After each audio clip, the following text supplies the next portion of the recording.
yung nakuha ni Kuya.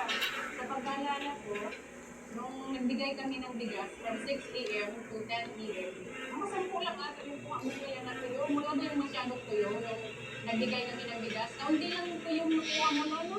Kaunti lang yung nakuha niya. Tapos ngayon, sobrang dami ito. Baka ibibenta niyo po ito. Pero nakasuko eh, di ba tayo makabili ng bigas?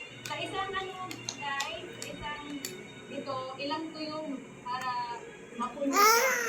Ilang tuyong kuya? Madami talaga.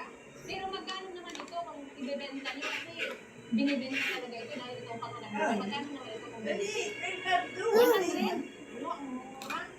Ganyan po kadami. 100 lang. Tapos very fresh.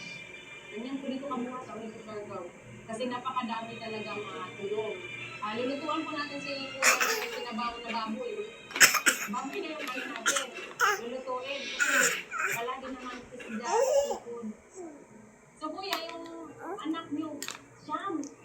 Ang dami. Ang tatay, walang anak. Meron pa rin anak, isa. Tapos hiwalay na. Pero wala nang asawa, hiwalay na. Tika muna ha, kasi itong dinala nyo, sobrang dami.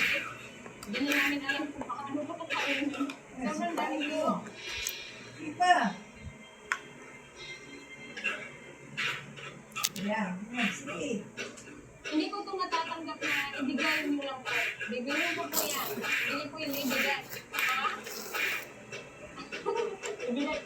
Ano talaga sila guys? Pinaninindigan talaga nila. Pumunta sila dito para magbigay lang sa akin ng tulong. So ilang bag nito? Hindi, seryoso ba ako? Bibilin ko ito kasi siyempre pinagrapan ko ito sa apat. Ay, ito, madami tulong. Ito guys. Tingnan ko sa kapal. Napaka-fresco. Saka ito yung sunlot. Sikitumbo ko ito. Napakasarap po itong kainin na seafood. Kaya dun John, linisin na natin ang gusto. Para masikaso na.